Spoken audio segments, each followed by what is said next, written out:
woman who was found frozen completely solid lived to talk about it. Her name was Jean Hillard, and while driving in a blizzard, she lost control of her car and ended up on the side of the road. But because she was semi-close to where her friend lived, she thought she could just get out and walk it. It was negative 30 degrees outside. But the wild part is that she did make it to her friends, but not even 15 feet from the house, she collapsed in the driveway and remained there for 6 hours until she was completely frozen. By the time she was found and rushed to the ER, her skin was completely solid. They couldn't even open her mouth, and they tried to put an IV in her, and the needle snapped. But after hours of slowly heating the body using water packs, she makes a miraculous recovery and surprisingly didn't suffer any brain damage. Within 6 hours, she returned to talking and remains as one of the only cases of someone who returned from a state of being fully frozen. Did you know there was once the invention of a car that ran completely on water? But the story of what happened to the inventor is a little more mysterious. Try to imagine this. Stanley Meyer had invented a vehicle that supposedly ran only on water. Not only that, but with just 22 gallons of water, it was capable of getting all the way from New York to Los Angeles. But as soon as the press picked up the story, he was immediately hit with intimidation and allegedly oil companies attempting to buy out the design and destroy it. He refused, and while on an investors' dinner in the late 90s, he unexpectedly collapsed, which has been the subject of serious suspicion, as many people believe there may have been poison involved. Just a week after his demise, his lab was apparently raided and all of his research, including the test model, were stolen. It does beg the question, what could today have looked like with a country fully powered by water-operated vehicles?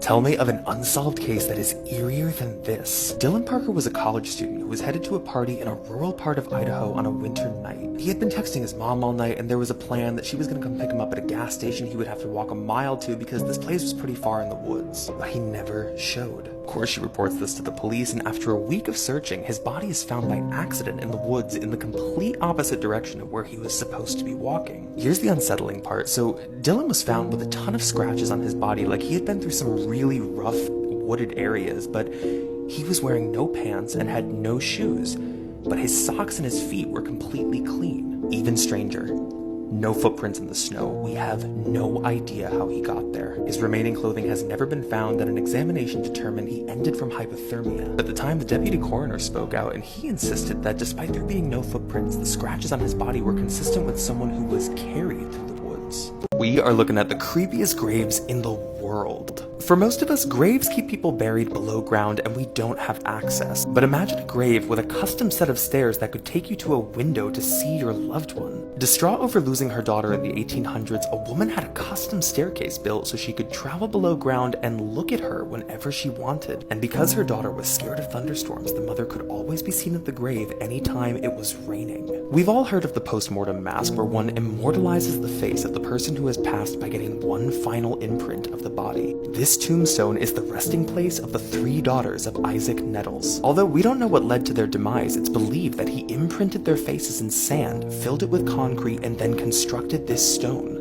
In the 1800s, a boy passed of an incurable illness, but before he did, he told his father he was scared to be buried because of the darkness. So to honor his wishes, his father built a tomb with a tiny window to always make sure there was light.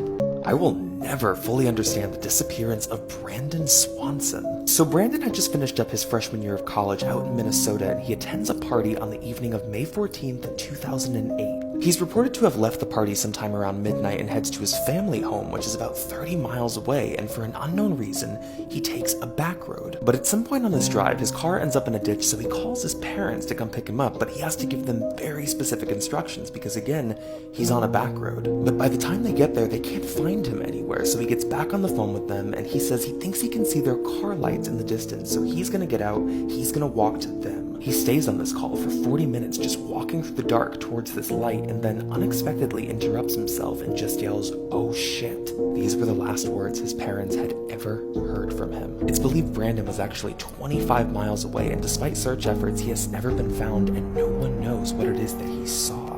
There has been a home fragrance spray sold at Walmart that has been linked to several people falling ill, 2 of which who did not make it. Roughly a year ago, a string of mysterious illnesses plagued patients across the US that prompted a multi-state investigation, which has now tied it back to this home aromatherapy spray. It was found that a rare and dangerous bacteria had contaminated these products, resulting in a series of severe symptoms, including fevers, loss of appetite, nausea. And for several of these patients, symptoms went well beyond that. Patients who suddenly could not walk, they could not speak, and 2 of which who who have passed. The retailer has issued a full recall on all of these products sold in stores, and they are cautioning anyone who may have these in your home, discard them with the bottle intact and outside of the house. But what's terrifying about this is that despite a rigorous set of operations for quality control to prevent this, it somehow slipped and ended up in a very everyday product. A product that we may have sitting in our kitchen or our bathroom. This is the eerie story of the medical student who went missing and has never been found. This is Brian Schaefer. He was a 27-year-old med student studying in Columbus, Ohio in 2006. On the night of March 31st, spring break had just started, so he ends up going out to a bar with some friends in Columbus, but would never make it back. So his friends had just assumed that maybe he left with somebody or he just went back on his own, but security camera footage told an almost unexplainable story here. Just after 2 a.m., Brian is caught on security camera talking to two unknown women and then is seen re-entering the bar, but never comes back out. There are no other public entrances or exits to this bar, so we don't know what happened to him after this. He was reported missing within days, and of course the bar fell under suspicion because how do we explain this? But they were eventually cleared, as were his friends, although one of his friends refused to take a lie detector test concerning any questions about his disappearance. To this day, we have no idea what really happened to him. A Florida woman has been found after wandering through the sewer system for weeks. So this all started when 43-year-old Lindsay Kennedy had wandered off in a state of paranoia and psychosis. When she suddenly thought law enforcement was approaching her, she became irrational and hid in the drain system but could not get out. But her family tracked her phone by using an emergency ping that led them to this drain entrance, and they knew this was it. She had to be in the sewer system somewhere. So what they did was they went to every sewer opening within a radius and they dropped down food and water in hopes that she would survive. After 20 days of her wandering through the sewer system in the dark, she has finally been found and is apparently in stable condition. This is one of the eeriest YouTube channels you are ever gonna see. In what first caught the media's attention years ago, it appears to be just an average guy who turns on the camera, sits, and smiles in silence for hours. And he has hundreds of these videos. His face begins to twitch, his eyes wander, and he's even been seen crying in these videos. But the question everyone wanted to know is, why? And who is he? It was later revealed that this is an ongoing performance art piece, but the level of commitment to this silent smiling routine is unnerving. So committed that in one video, he captures an unknown man entering his apartment, and he doesn't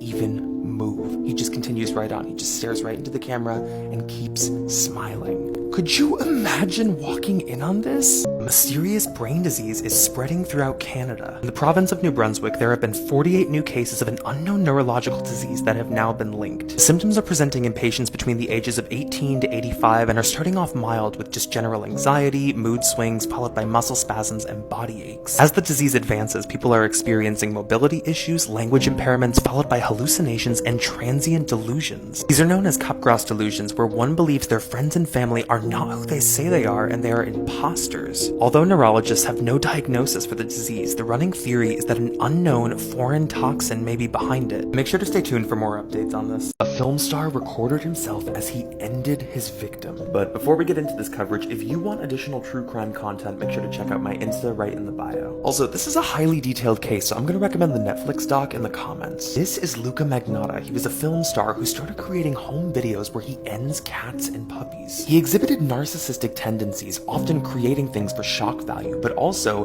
creating his own fan pages and even photoshopping himself into lifestyle shots. But things get much darker when he lures college student Jun Lin to his apartment for a grinder date. He's then given sleeping pills, finished with an ice pick, and then torn apart by Luca, all while on camera. At the time the scene is found by police, Luca had left this message written on the wall. This prompted a massive manhunt, but Luca was well versed in living off the grid and concealing his identity. But he was eventually caught in an internet cafe when someone sees him researching himself. Luca was arrested and remains incarcerated.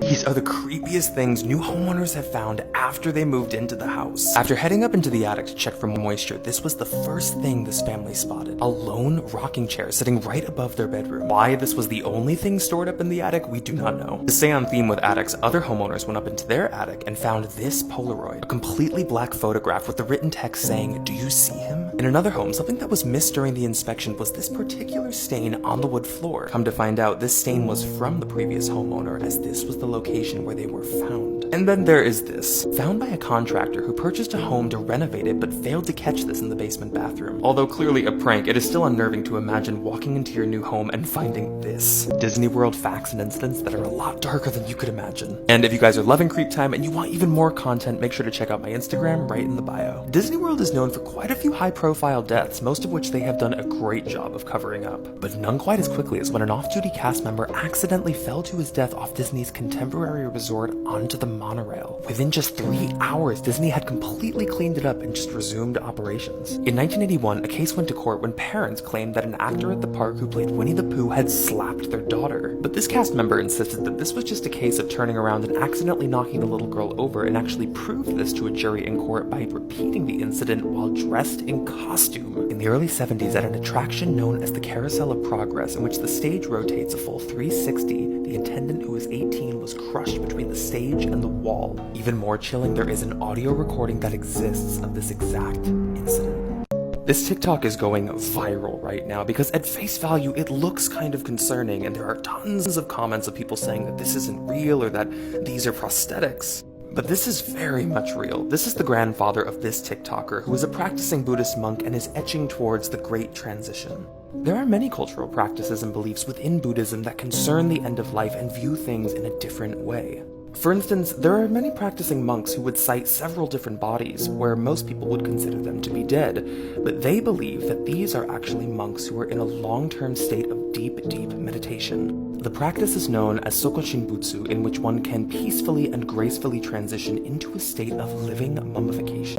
Astroworld was one of the most horrific and preventable tragedies in music in the last decade or more, for which Travis Scott is 100% responsible. But surrounding the tragedy and most of the media coverage around it have also been released a series of videos that have mostly gone without explanation.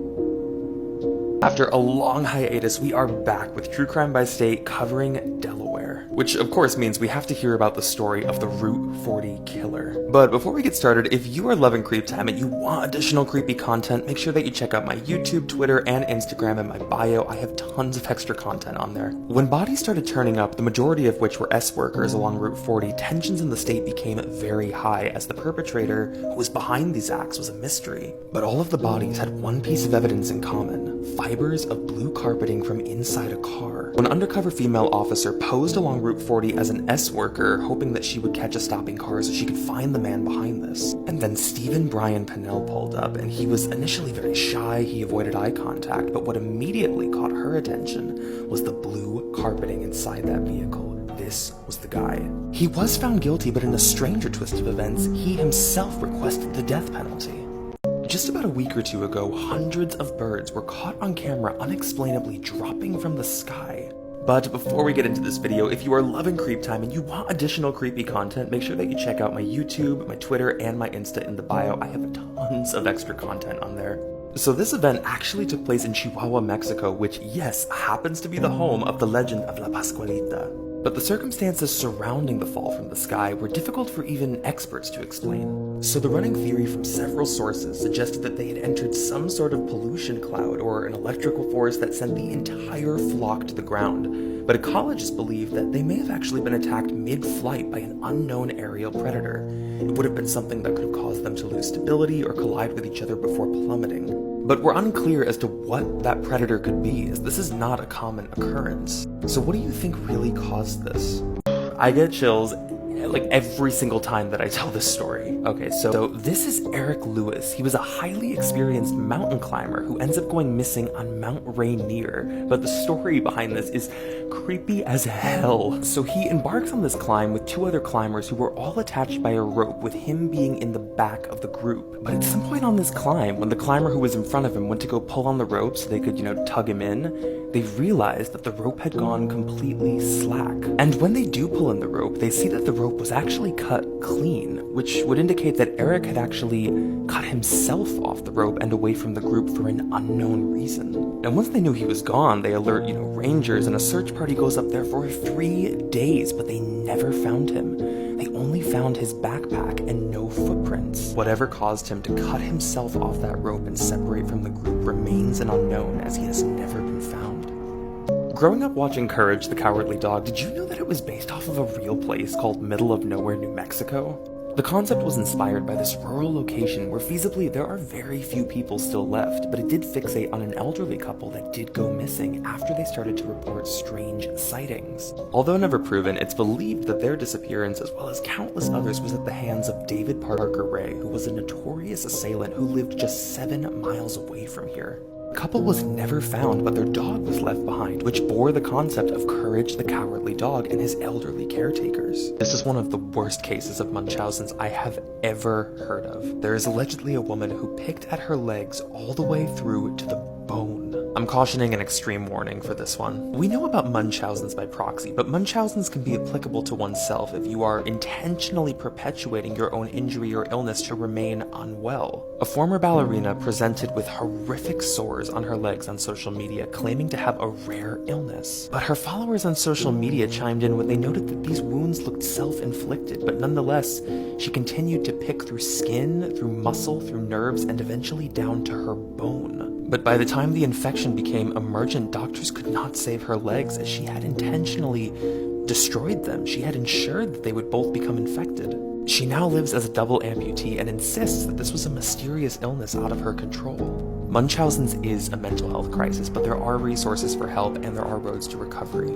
Thank you to everybody who requested repeatedly that I cover the case of Lizzie Borden. After reading about it, I now understand why. Lizzie Borden was a young woman who was living out with her family in Massachusetts in the 1800s. Her mother had actually died, so she was living with her father and stepmother, and tensions ran extremely high in that house. But what made this case famous was August 4th, 1892, when sometime that morning, Lizzie's father and stepmother were brutally ended, her father being on this couch. Her stepmother received 40 strikes to the skull using a hatchet axe, and her father 41.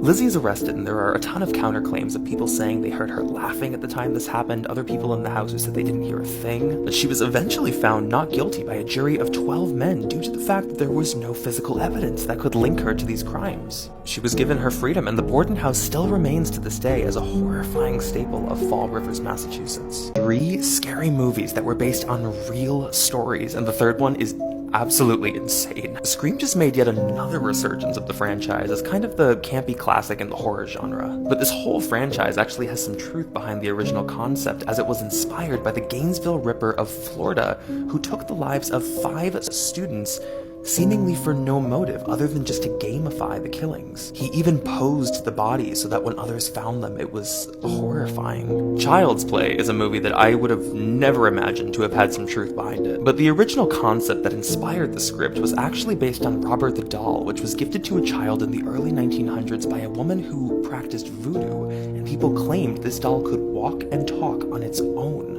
Open water is a nightmare concept of a couple that gets left behind on a boating tour in shark-infested waters. But this exact scenario did happen to a real-life couple who were also left in shark-infested waters. Kaylin Lauder was a 30-year-old social worker who was living out in Utah in 2014. She ends up hitting a rough patch after being laid off from her job, but was regularly looking for work until her behavior suddenly shifted. Without any history of mental illness or abusing 911, she ends up making a series of emergency calls where she's claiming that there are people outside of her condo at her door. But when police arrived, there's nobody there. Even stranger, the following morning, she's captured on the security camera outside of her condo where she's standing in the rain, crying, talking to someone who's not there. She then runs from the parking lot barefoot for an unknown reason, and this was the last time she was ever caught on camera. Months later, her body was discovered hidden under a bridge 5 miles away from her last known whereabouts, but here's the eerie part. A medical examination could not determine what happened to her. She had no injuries to the body and no substances that could explain the behavior.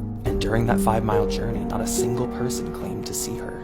This conspiracy has always freaked me out. Allegedly, when Avril Lavigne debuted in 2002, she found the fame incredibly difficult to handle, so her label employed a look-alike. An actress named Melissa Vandella, who was typically used for paparazzi diversions as well as red carpet events. But it was reported that around this time, Avril Lavigne ended things due to severe depression, but a record label, having already invested millions of dollars, still did own the commercial name Avril Lavigne.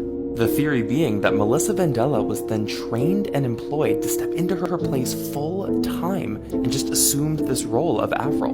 But the reason people believe this theory is that they've mostly spotted the key differences in just how much Avril has changed between 03 and 04. Physically, yes, but even her handwriting seemed to change, and the most perplexing being her speaking voice. I want to be singing someone else's lyrics. I want to be singing mine and what came from my heart and my opinions and how I believe and how I think. Thank you. I'm very excited to be here for the grand opening of Koi. It's my favorite restaurant. It's my favorite sushi restaurant in the world. But what freaks me out the most about this is that if you look up articles about this conspiracy when it first broke like 5 years ago, most of the videos and pictures supporting the story have actually since been deleted.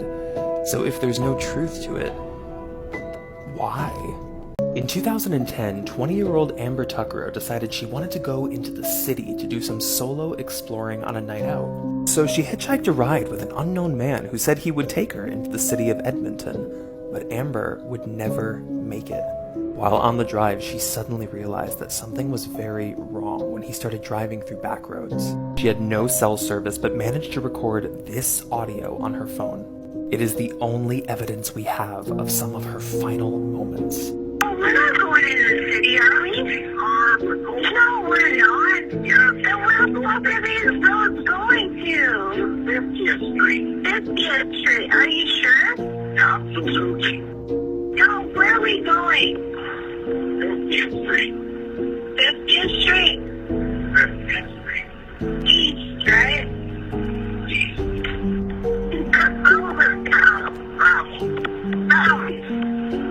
Exactly how old would you guess this woman is? For those who are unfamiliar, the Death House landlady went down in Sacramento's history as one of the most unusual serial killers the county had ever seen. Her name was Dorothea Puente. She was a woman with a traumatic childhood who exhibited tendencies of a pathological liar. Around the 70s, she reinvents herself as this sort of older Christian woman who would run a boarding house where she takes care of the elderly. But Dorothea was only in her 50s and was intentionally making herself look older to upkeep this image as the harmless caregiver. But when police came knocking to investigate a tenant who had gone missing, they noticed that her garden had all fresh soil. Upon inspecting a little further, they uncovered the remains of 8 rotting bodies. These were tenants that Dorothea had given sleeping pills to and buried, and then still collected their government benefits, making her one of the most sly killers in Sacramento's history.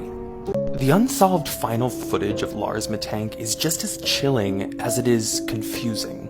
But the story really starts back in 2014. This is 28-year-old Lars, and he ends up taking a trip to Bulgaria with his friends. So at a night out at a bar, he ends up getting into an argument with several unknown men, which results in a fight, and he ends up rupturing his eardrum. Because of his injury, he insists that his friends are going to fly back without him and he's just going to stay behind and recover for a few days. But as soon as he's left behind in the hotel, this is when the strange and erratic behavior becomes almost immediate, and he starts becoming paranoid and thinks there are men following him. Which then leads us to this final footage where we see Lars arriving at the airport, presuming that he's there to catch a flight because he has luggage in hand, but then for an unknown reason we see him sprinting out of the terminal into the parking lot, and this was the last time he has ever been seen on camera. To this day, what Lars thought he was running from or where he went remains a complete unknown in this case. The mystery of Kate Yup is still very much unexplained. Kate Yup was a YouTuber who would make mukbang videos where she would eat excessive amounts of food. These were not normal videos. Kate was eating aggressively fast, almost like she was being starved or she was forced. She also wears a blindfold in every video, so her identity is completely unknown. But viewers became seriously concerned when they started to notice warning signs that Kate might be under someone's control. There are indicators that there was somebody else in that room with her while she's eating all of this food. You can hear him breathing in the background of her videos. She's eating so fast that in one video she actually chips her teeth, and when she shows them to the camera, these are teeth that are rotted. But the most compelling evidence to support that Kate Yup could be a victim of trafficking are the cryptic messages that she's left in the text editing of her videos. Since this all kind of blew up in the media, the channel has gone totally dark and there hasn't been a new video in years.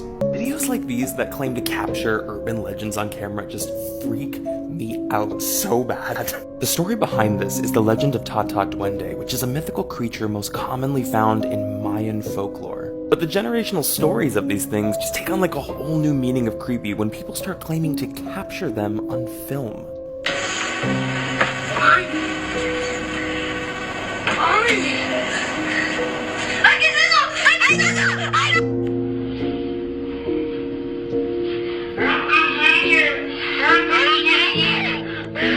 Three of the scariest bridges in America and why you should avoid them at all costs. The Captain William Moore Bridge is a semi-traditional suspension bridge located in a scenic gorge in Alaska. But what makes this bridge terrifying is that it was built on an active earthquake fault. So to keep the bridge from falling apart in the event of an earthquake, only one side of it is balanced and fully secured, meaning the bridge can rock in either direction. The Royal Gorge Bridge is definitely a scenic Colorado view for anyone who can handle its height. What freaks people out about this bridge is that the guardrails do get pretty short at certain parts, meaning the 1,000-foot drop is something you may not want to look down during your stroll. The Deception Pass Bridge is really not too bad of a drive at face value if you ever find yourself in the Washington area. But what makes this bridge unusually strange are the increasingly high numbers of accidents and unalivings that take place here. So much so that unalivings have jumped to 15 per year and no one knows why. This is a 1940s ventriloquist doll. It's from the World War II era and it was captured on camera moving on its own. So the story behind this is that the doll is actually owned by a collector named Michael Diamond. He's a Liverpool man and a father of two. But he noticed that the latch on the glass case kept opening night after night, so what he did was he set up a camera assuming that he was going to catch one of his children doing it, and this was the footage he captured.